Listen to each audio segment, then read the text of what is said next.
అందుకే ఇక్కడ విద్య ప్రైవేట్ కావడం అనేది కమ్మ ఆధిపత్యం ప్రతిష్ఠించుకోవడంతో భాగంగా వచ్చిందనేది మనం మర్చిపోకూడదు. అదే సమయంలో అన్ని రంగాల్లో వాళ్ళు విస్తరించిపోవడం వలన అన్ని రంగాలు ఒక విద్య తర్వాత వ్యాపారంలో పత్రికల్లో సినిమా అంతకు ముందే ఉంది. ఆ తర్వాత రియల్ ఎస్టేటు, అనేక రంగాల్లో, తర్వాత ఐటీ రంగాల్లోకి రావడం అనేది మనం చూస్తాం. అందుకే విద్య అనేది ఈరోజు మనం తెలంగాణ విద్యను మనం అర్థం చేసుకోవాలి అంటే మొత్తం వలసవాదం అంటే కమ్మ వలసవాదంతో ఏర్పాటు జరిగి అది ప్రైవేటీకరణ అయిపోయి పూర్తిగా మన జిల్లాల్లో మన మండలాల్లో విద్య మొత్తం పేద ప్రజలకు అందకుండా పోవటం అనేది క్రమం అక్కడ మనం చూడాల్సిన అవసరం ఉంటుంది. అందుకే విద్యను ప్రైవేటీకరణకు సంబంధించిన అంశాన్ని మనం పరిశీలిస్తే అది తెలంగాణ రాష్ట్రం మొత్తం దోపిడీలో భాగంగా, తెలంగాణ వనరుల దోపిడీలో భాగంగానే ప్రైవేటీకరణను మనం చూడాల్సిన అవసరం ఉంది. అందుకే విద్యకు కులానికి ప్రాంతానికి మధ్య సంబంధం చాలా స్పష్టంగా ఉంది. అందుకే తెలంగాణ రాష్ట్రం ఏర్పాటు ఎందుకు కావాలి అంటే విద్య ప్రజలకు అందుబాటులోకి రావడానికి కూడా తెలంగాణ రాష్ట్రం ఏర్పాటు జరగాలి. తెలంగాణ రాష్ట్రం ఏర్పాటు అంశం అనేది కేవలం వనరులు లేకుంటే నీళ్లు, నిధులు, నియామకాలు, ఉద్యోగాలే కాదు. ఈరోజు విద్య అనేది ఈరోజు పూర్తి వాళ్ళ కబంధ హస్తాల్లో మనకు కనబడుతున్నది. అంటే ఒక విద్యాలయం, ఒక 2 విద్యాలయాలు ఉండొచ్చు. దాంతో వచ్చిన భావజాలం అనేది చాలా ఇంపార్టెంట్. దాంతో వచ్చిన వ్యవస్థీకృతమైన ఒక ఆలోచన అనేది ఇంపార్టెంట్. అట్లా ఆ విధంగా విద్యను మనం కనుక చూస్తే ఆ విధమైన ఒక ప్రయత్నం మనకు అక్కడ కనబడుతుంది. అందుకే మీరు చూస్తే కోస్తాంధ్ర నుంచి అటు నెల్లూరు, ఇటు గుంటూరు ఒక ప్రధాన కేంద్రాలుగా మనం చూస్తాం. అందుకే రాష్ట్రం మొత్తం మీద తెలంగాణలో వనరులు ఉన్నాయి కాబట్టి, విద్య ఉంది కాబట్టి, మనుషులు ఉన్నారు కాబట్టి ఆ రకరకాల ప్రాంతాల్లో ముఖ్యంగా హైదరాబాదును చుట్టుముట్టి మీరు ఆశ్చర్యపోతారు. గోదావరిఖని లాంటి ఒక పట్టణం నుంచి, ఎందుకంటే గోదావరిఖని పట్టణం ఎందుకు చెప్తానంటే ఒక 50,000 మంది అఫోర్డ్ చేయగలిగిన ఉద్యోగులు ఉన్నారు మనోళ్ళు. అంటే బొగ్గుబాయిల్లో ఎన్టీపీసీలో పనిచేసేవాళ్ళు. వీళ్ళందరూ కూడా పిల్లల్ని చదివించుకోవాలని ఆకాంక్ష పెరిగింది. 1985కు ముందు సింగరేణి కాలరీస్ కంపెనీ వాళ్ళు సొంతగా పాఠశాల పెట్టారు, మంచి పాఠశాల పెట్టారు, కంపెనీ పాఠశాల పెట్టింది, మంచి టీచర్లను పెట్టారు. మేము అందులో చదువుకోవాలని అనుకునే వాళ్ళం, కానీ మేము బొగ్గుబాయి కార్మికుని బిడ్డలం కాదు కాబట్టి మేము చదువుకోలేకపోయినాం. కార్మికుల పిల్లలు అలా చదువుకుంటే వాళ్ళ చదువు మాకంటే బ్రహ్మాండంగా ఉండేది. అటువంటి చదువును 90కి వచ్చేసరికి విధ్వంసం చేసేసారు. విధ్వంసం చేసేసి సింగరేణి స్కూళ్ళని మొత్తం నిర్వీర్యం చేసి వాళ్ళందరి పిల్లల్ని అక్కడ బ్రోకర్లను పెట్టి గుంటూరు, నెల్లూరులో, విజయవాడలో మొత్తం సింగరేణి బొగ్గుబాయి పిల్లల్ని చేర్చడం జరిగింది. ఈరోజు ఇప్పటికిప్పుడు మీరు ఎప్పుడైనా సంక్రాంతికి కానీ, దీపావళికి కానీ, దసరాకి కానీ వరంగల్ నుంచి లేకుంటే విజయవాడ నుంచి రామగుండం పోయే ట్రైన్లు ఎక్కితే వేలాది మంది పిల్లలు కనబడతారు. ఈరోజు వాళ్ళు తీసుకొస్తున్న జీతంలో 150% అంటే ఒక 10,000 సంపాదిస్తే నెలకు 3,000-4,000 రూపాయలు పిల్లల చదువు మీద పెట్టాల్సిన పరిస్థితి వస్తున్నది. ఈ పిల్లల చదువును విధ్వంసం చేయడం ఎందుకంటే ఆంధ్ర ప్రాంతం యొక్క పెట్టుబడిదారులు నిల్వ చేసుకోవటానికి, దోపిడీ చేయటానికి. కాబట్టి తెలంగాణ రాష్ట్రం ఏర్పాటు అనేది విద్యా దోపిడీలో భాగంగా కూడా మనం, విద్యా దోపిడీకి వ్యతిరేకంగా కూడా మనం చూడాల్సిన అవసరం ఉన్నది. అందుకే ఈ విద్య అనేది చాలా స్పష్టంగా కొన్ని కులాల్ని, పెత్తనాన్ని ఎస్టాబ్లిష్ చేయడానికి, ఈరోజు మీరు హైదరాబాద్ చుట్టుపక్కల చూస్తే వందలాది ఎకరాలను కొని పెట్టుకున్నారు వాళ్ళు, మళ్ళీ బెంగళూరుకు విస్తరిస్తున్నారు. ఈరోజు ఢిల్లీలో, మీరు ఆంధ్రప్రదేశ్లో తప్ప మిగతా రాష్ట్రాల్లో చాలా తక్కువ ప్రైవేట్ పాఠశాలలు ఉన్నాయి. మీరు నార్త్ ఇండియాలో ఇంత విస్తృతమైన ప్రైవేట్ పాఠశాలలు మనం చూసేరగం. అసలు ఆశ్చర్యపోతారు వాళ్ళు ఇక్కడికి వస్తే. ఇప్పుడు ఢిల్లీకి విస్తరించింది ఈ సంస్కృతి. ఢిల్లీకి నారాయణ, చైతన్య గల్లీకి స్కూల్ పెట్టారు. అంటే ఒక విస్తృతంగా ఈ విద్య ద్వారా మొత్తం ఒక మొనోపాలిని ఎస్టాబ్లిష్ చేయడానికి కావాల్సిన, ఒక గుత్తాధిపత్యాన్ని ఎస్టాబ్లిష్ చేయడానికి కావాల్సిన వ్యవహారం అంతా నడుస్తున్నది. అంటే ఇటువంటి పరిస్థితుల్లో, ఇటువంటి పరిణామం జరుగుతున్నప్పుడు తెలంగాణ రాష్ట్రం ఏర్పాటు అనేది డెఫినెట్ గా విద్య అనేది ఒక ముఖ్యమైన అంశం అవుతుంది, ఒక ప్రధానమైన అంశం అవుతుంది. ఈరోజు తెలంగాణలో పరిస్థితుల ప్రభావం వలన అయితేంది, ఇంకా దేని వలన అయితేంది 100కి 90 మంది విద్యకు దూరం అవుతున్నారు. ఇది ఆంధ్రప్రదేశ్లో మీకు తెలుసు డ్రాప్ అవుట్ లెక్కలు ఎట్లా ఉన్నాయో. 87%, 78% ఊరికే లెక్కలు చెప్పిన అవి స్టాటిస్టిక్స్ అనేవి నేను నమ్మను, కానీ 90% మంది 10th వచ్చేసరికి డ్రాప్ అవుట్ అవుతున్నారు. అంటే 90% మంది పిల్లలు తెలంగాణలో చదువుకోనట్టు లెక్క. అంటే నేను కొత్తగా చెప్పాల్సిన అవసరం లేదు. మనమైతే విద్య అని మాట్లాడుతున్నామో, విద్య చదువు అనేది వేరు వేరని నేను అనుకుంటున్నా. వేరు వేరే, అది మనందరికీ తెలుసు. చదువు అంటే లిటరసీ అంటే అక్షర జ్ఞానము. విద్య అనేది స్కిల్. అంటే 100కి 90 మంది విద్యకు దూరం అవుతున్నారు, విద్యలో లేరు వాళ్ళు. అంటే మనం ఏ చదువైనా స్కిల్ వచ్చేది 10th తర్వాతనే, ఇంటర్మీడియట్ తర్వాతనే, డిగ్రీ తర్వాతనే. అంటే స్కిల్ కు దూరం అవుతున్న వాళ్ళు 100కి 90% మంది ఉన్నారు. అంటే ఎటువంటి స్కిల్ లేకుండా, అంటే బతుకు తెరువుకు కావలసిన ఒక విజ్ఞానము విద్య లేకుండా 100కి 90% మంది పోతున్నారు. ఇది రేపు ప్రధానమైన సమస్య మనం అడ్రస్ చేయబోయేది. అంటే 100కి 100 మందిని మనం ఏ విధంగా విద్యకు దగ్గర చేస్తాము. అంటే విద్య అనేది మనం తెలుసు, కోటి విద్యలు కూటి కొరకు, అంటే పనులు నేర్పిస్తాము. అంటే విద్య అనే దాన్ని మనం ఏ విధంగా రేపు డెవలప్ చేయబోతాము, ఇది మనం ఉండున్న ప్రధానమైన సవాల్. అందుకే తెలంగాణ రాష్ట్రం ఏర్పాటు కావటం అంటే, ఏర్పాటు అయిన తర్వాత మనం తీసుకోబోయే విద్య ఎట్లా ఉండాలి అంటే 100కి 90 మంది కాదు, 100కి 100 మందిని మనం ఏ విధంగా చదువుకు విద్యకు దగ్గర తీసుకొచ్చి చేస్తామనే దాన్ని మనం ఆలోచించాల్సిన అవసరం ఉంది. ఈరోజు తెలంగాణ అంశాన్ని కొద్దిగా పక్కన పెట్టి మనం బయట చూస్తే ఈరోజు 2 రకాల మనుషులు మనకు కనబడతారు. ఒకరేమో గ్రామాల్లో ఉంటూ గ్రామాల నుంచి బయటకు వచ్చేసి పూర్తిగా తమ పిల్లల్ని చదువుకొని ఐటీలోకో, సర్వీస్ రంగంలోకో, లేకుంటే ఇంజనీరింగ్, మెడిసిన్ విద్య లాంటి వాళ్ళకు పంపే వర్గం ఒకటి తయారవుతే, రెండోదేమో పూర్తిగా గ్రామాల్లోనే ఉంటూ పట్టణాల్లో ఉన్నా కూడా ఆ వాసన లేకుంటున్న 90% వర్గం ఒకటి ఉంది. దీనికి ఏం చేయాలనేది మనం ఆలోచించాల్సిన అవసరం ఉన్నది.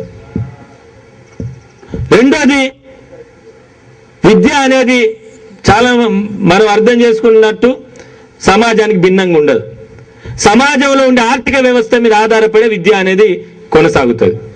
రేపు మనం తెలంగాణ రాష్ట్రం ఏర్పాటైతే ఎటువంటి సమాజం నిర్మితికి అనుగుణంగా వృత్తుల్ని మనం అప్గ్రేడ్ చేసుకొని ఆ విధంగా తెలంగాణ వృత్తుల్ని డెవలప్ చేసుకోవాలి. అంటే ఈరోజు ఉదాహరణ కళ్ళు గీత వృత్తి ఉంది. కళ్ళు గీత వృత్తి అనేది ఒక బ్రహ్మాండమైన పరిశ్రమగా డెవలప్ అయ్యే అవకాశం ఉంది. ఇప్పటికీ కేరళలో, తమిళనాడులో మొత్తం ఆ వృత్తిని పరిశ్రమగా చేయటమే కాకుండా దాన్ని దేశీయ కూల్ డ్రింక్ గా మార్చి ఈరోజు మహారాష్ట్రలో, కేరళలో, తమిళనాడులో అమ్మడం మనం చూస్తుంటాం. ఈవెన్ గాంధీ లాంటి వాళ్ళు కూడా నీరాను డెవలప్ చేసి దేశీయ పానీయంగా తయారు చేయాలని చెప్పడం కూడా మనం చూస్తుంటాం. కాబట్టి అదొక పరిశ్రమ కాబోతున్నది, అదొక పరిశ్రమగా చేసుకోవాలి. అదొక పరిశ్రమగా చేసుకోవాలంటే దానికి సంబంధించిన టెక్నాలజీని కూడా మనం డెవలప్ చేసుకోవాలి. అట్లా విద్యను కూడా దాని వైపు డెవలప్ చేయాల్సిన అవసరం ఉంటుంది. రెండోది, చేపలకు సంబంధించి కూడా చేపల వృత్తిని అవలంబించే ముదిరాజు కమ్యూనిటీ తెలంగాణలో మెజారిటీ కమ్యూనిటీ. ఆ మెజారిటీ కమ్యూనిటీకి సంబంధించిన చెట్లు కానీ, ఉద్యానవనాలు, హార్టికల్చర్, తర్వాత చెరువులు, తర్వాత చేపలకు సంబంధించిన టెక్నాలజీని మనం డెవలప్ చేయడానికి కావలసిన విద్యను కూడా మనం డెవలప్ చేయాల్సిన అవసరం ఉన్నది. మూడోది, టెక్స్టైల్ కి సంబంధించిన అంశం. దాని టెక్నాలజీని కూడా మనం మన చదువులో పెట్టి ఆ టెక్నాలజీని కూడా డెవలప్ చేసుకోవాల్సిన అవసరం ఉంటుంది. నాలుగోది, ఇతర చిన్న వృత్తులు ఉన్నాయి. అంటే ఈ చిన్న వృత్తుల్ని కూడా మనం తీసుకొని డెవలప్ చేయాల్సి ఉంది. లెదర్ టెక్నాలజీని డెవలప్ చేయాల్సిన అవసరం ఉంది. ఈ రోజు భారతదేశం నుంచి ఇతర దేశాలకు పోతున్న ఎక్స్పోర్ట్స్ లో 8% మంది 8% లెదర్ టెక్నాలజీ వలన ఎగుమతులు అవుతున్నాయి. కాబట్టి మాదిగలు ఆధారపడి సృష్టించిన లెదర్ ను కూడా మనం డెవలప్ చేయాల్సిన అవసరం ఉంటుంది.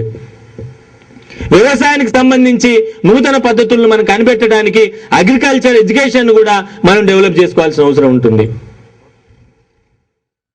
అదే సమయంలో వీటన్నింటితో పాటు ప్రపంచంలో వస్తున్న పోటీని తట్టుకోవడానికి, ప్రపంచవ్యాప్తంగా వస్తున్న దాన్ని మనం విస్మరించి కూర్చోలేం. కాబట్టి ఆ రంగంలో కూడా, సర్వీస్ రంగంలో, ఇతర రంగాల్లో డెవలప్ చేసుకోవడానికి కావలసిన, ఈరోజు భారతదేశం ప్రపంచవ్యాప్తంగా చాలా డిమాండ్ ఉండి చాలా అవసరం ఉన్న మెడికల్ టెక్నాలజీని, అంటే పారామెడికల్ ఇన్స్టిట్యూషన్స్ డెవలప్ చేసుకోవాలి, తర్వాత నర్సింగ్ కాలేజీలు డెవలప్ చేసుకోవాలి.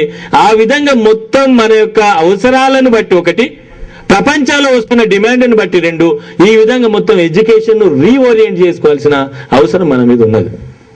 అందుకే మనం తీసుకోబోతున్న ఆర్థిక వ్యవస్థ మోడ్ మనం గుర్తుంచుకొని దానికి సంబంధించి మన వ్యవస్థను కూడా మనం మలుచుకొని ఆ విధంగా ఒక ఉత్పత్తికి దగ్గరగా ఉండి ప్రతి మనిషికి ఆధారంగా ఉండే ఒక వ్యవస్థను, ఒక విద్యా వ్యవస్థను మనం నిర్మాణం చేసుకోవాల్సిన అవసరం ఉన్నది. ఇది ఆర్థిక పరమైన అంశం. అయితే విద్యలో కరికులానికి సంబంధించి చాలా విషయాలు మీరు ఇప్పటి నుంచే కొంతమంది దాని మీద పనిచేస్తే మంచిది. ఈరోజు ఆంధ్రప్రదేశ్ ఏర్పడ్డ తర్వాత ఏ విధంగా చరిత్రను వక్రీకరించి చరిత్ర పుస్తకాలు వచ్చినాయి, ఏ విధంగా తెలుగును అపహాస్యం చేస్తూ వచ్చినాయి. ఒక బొగ్గుగని గురించి ఒక పాఠం ఉండదు. బొగ్గుగని 4 జిల్లాల్లో ఉంటది, 150,000 మంది కార్మికులు ఉంటారు. అది ఒక వినూత్నమైన పద్ధతిలో బొగ్గు తీస్తారు, కానీ దాని గురించి ఒక్క పాఠం ఉండదు. ఇక్కడ దాదాపు 160 కోటలు ఉన్నాయి. మన ఆర్కియాలజీకి తెలియని 100 కోటలు ఉన్నాయి. ఆ కోటల గురించిన చరిత్ర ఉండదు. మెదక్ జిల్లాలో టేక్మల్ మండలంలో బేతరాజు పరిపాలించిన ఊరు ఇప్పటికి ఉంది. కాకతీయుల పునాది మెదక్లో ఉంది. మెదక్ నుంచి వరంగల్ పోయింది. ఈ చరిత్ర మనకు ఎవరు చెప్పారు? కాబట్టి ఈ అంశాలు నేను ప్రతి అంశం గురించి మాట్లాడాను, కానీ మొత్తం తెలంగాణకు సంబంధించిన చరిత్రను కూడా మనం బయటికి తీసుకురావాల్సిన అవసరం ఉంది. దాన్ని మనం మన పాఠ్యాంశాల్లో చేర్చుకోవాల్సిన అవసరం ఉంటుంది. బౌద్ధానికి ఈరోజు ఆదిలాబాద్ కరీంనగర్ జిల్లా మధ్యలో బాదన్కుర్తి అనే ఊరుంది. అది గోదావరి నది మధ్యలో ఉంటుంది. ఆ గోదావరి నది మధ్యలో ఉండే బాదన్కుర్తి క్రీస్తు పూర్వం 1వ 2వ శతాబ్దంలో కంటే ముందే బుద్ధుడి కాలంలోనే అక్కడ ఒక మహా ఋషి ఉండి ఆయన తన శిష్యుల్ని బుద్ధుణ్ణి కలిసి రమ్మని పంపించిన చరిత్ర కూడా పుస్తకాల్లో ఉంది మనకు. అంటే చాలా పురాతనమైన చరిత్ర కలిగిన తెలంగాణగా మనం చూస్తాం. అంతేకాకుండా తెలంగాణ వచ్చిన పదం కూడా గోండుల యొక్క పురాణం నుంచి తిలింగడు వాళ్ళ మూల పురుషుడు, ఆ తిలింగడి యొక్క ప్రాంతమే తెలంగాణగా వచ్చిందనే చరిత్ర కూడా ఒకటి ఉంది. ఇవన్నీ మనం పరిశోధించాలి. నేను ఇది కరెక్ట్ అని నేను చెప్పట్లేదు. ఇట్లా భావాలు ఉన్నాయి, ప్రచారంలో ఉన్నాయి. వీటన్నిటిని నిగ్గుదేర్చాల్సింది మీరే. కాబట్టి చరిత్రను, తర్వాత భాషను, తర్వాత మన యొక్క పదాల్ని, మన యొక్క యాసను మొత్తం మన పుస్తకాల్లో మన మన మన విద్యలో మనం తీసుకురావాల్సిన అవసరం ఉంటుంది. అంటే ఆ విధంగా రేపు మనం ఏ సమాజాన్ని అయితే నిర్మించుకోబోతున్నామో ఆ సమాజానికి అనుగుణంగా మనం బ్లూ ప్రింట్ను తయారు చేసుకొని దానికి అనుగుణంగానే మనం విద్యకు సంబంధించిన బ్లూ ప్రింట్ను కూడా తయారు చేసుకొని మన చరిత్ర, మన సంస్కృతి, మన పండుగలు, బతుకమ్మ గురించి తెలుగులో ఉండదు, దసరా గురించి ఉంటే ఇంకో రకంగా ఉంటుంది, తర్వాత మన దగ్గర హోలీ గురించి ఉండదు, మన జాతర ఉండదు, మన కాముడు ఆటల గురించి ఉండవు, ఏవి మన పుస్తకాల్లో మనకు కనిపించవు. కాబట్టి ఎక్కడైతే మన వేళ్ళు తెగిపోయినాయో, మన వేళ్లను వాళ్ళు తెప్పేయడానికి ప్రయత్నం చేశారో, మళ్ళీ మన వేళ్లను కిందికి జరుపుకొని మళ్ళీ వేళ్లను భూమిలోకి పోనిచ్చి ఆ విద్యను మన వేళ్ల పునాదుల మీద, అంటే మన వేళ్ల నుంచి పెరిగే చెట్టులాగా మనం విద్యను, ఆర్థిక వ్యవస్థను, రాజకీయాల్ని, సామాజిక వ్యవస్థను నిర్మించుకోవాల్సిన అవసరం ఉంటుంది. ఆ విధంగా టీటీఎఫ్ లాంటి సంఘం, నేను అనుకుంటాను ఈ ప్రమోషన్లు, తర్వాత ఈ బదిలీలు, వీటన్నిటిని మీరు పక్కకు పెడితే మంచిది. ఇంతకుముందు నారాయణ చెప్పిన దాంతో నేను విభేదిస్తున్నా. ఇది యూనియన్ కాకూడదు, ఫోరంగానే ఉండాలి, పోరాట ఫోరంగా ఉంటే మంచిదని నా అభిప్రాయం. యూనియన్లు ఉంటే ఉండనియండి, డిటిఎఫ్లు, ఏపీటీఎఫ్లు, ఎస్టీయులు, అలా మనం కూడా మెంబర్లుగా ఉంటూ పైరవికి ఆయన దగ్గరికి పోవచ్చు, ఆయన ఆ పని చేస్తాడు, మనం ఈ పని చేసుకోవచ్చు. దీన్ని మళ్ళొక సంఘం చేస్తే ఏమవుతుంది?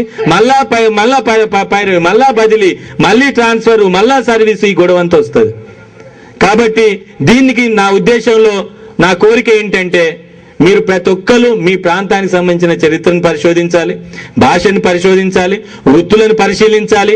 రేపు భవిష్యత్తులో ఎటువంటి టెక్నికల్ ఎడ్యుకేషన్ మనం పెట్టుకోవాలి, ఎటువంటి విద్యను మనం పెట్టుకోవాలి, ఇప్పటి నుంచే మీ మెదళ్ళలో ఉంటే మంచిది. నేను చెప్పడానికి రాలేదు, ఈ విషయాన్ని మీతో పంచుకోవడానికి మాత్రమే వచ్చాను. మళ్ళీ ఒక సంవత్సరానికి వీలైతే మీరందరూ కూడా ఆ విషయం ఒక్కదాని మీదనే డిబేట్ పెట్టి ప్రతి జిల్లా మీద 5-4 కూర్చొని దాని మీద ఒక రోజు కాదు, 2 రోజులు కాదు, 3 రోజులు కాదు, ఒక డీటెయిల్డ్ వర్క్షాప్ లాగా దాన్ని చేసేసి మనం భవిష్యత్తు విద్యా విధానం, ఆర్థిక వ్యవస్థ, మన రాజకీయ వ్యవస్థను ఎట్లా నిర్మాణం చేసుకుంటే బాగుంటుందని ఆలోచిస్తే మంచిదని కోరుకుంటూ ఈ అవకాశాన్ని ఇచ్చినందుకు మీ ధన్యవాదాలు తెలియజేసి ముగిస్తున్నాను. దానిలో T channel, T for truth, Telangana also truth. దానికి ఏంటంటే ఒక 5 అంశాలని మేము కోర్ ఏరియాస్గా పెట్టుకున్నాం. 6 అంశాలు. ఒకటి education, health, development, Dalit empowerment, women empowerment, human rights. ఈ 6 అంశాలు మా కోర్ ఏరియా ఉంటాయి. ఈ 6 అంశాల్లో విద్యకు సంబంధించిన అంశం మీద మిమ్మల్ని ప్రతి చోట మేము కొంత మీ సలహాలు, మీ అభిప్రాయాల్ని ఆ ఛానల్లో పెట్టడానికి, ఏ విధంగా మనం భవిష్యత్ ఎడ్యుకేషన్ ఎట్లా డెవలప్ చేయాలనడానికి కావాల్సిన ప్రయత్నం జరుగుతున్నది. రేపు వచ్చే మేలో ఒక వర్క్షాప్ చేద్దామని కూడా అనుకుంటున్నాము. దానికి సంబంధించి మళ్ళీ నేను మీ అందరికీ ఇంటిమేట్ చేస్తాము. కాబట్టి మీరు ఈ విషయంలో ఆలోచిస్తే కూడా ఒక ఛానల్ మీతో ఉంది అనే విషయాన్ని మీరు మర్చిపోవద్దని కోరుకుంటున్నాను.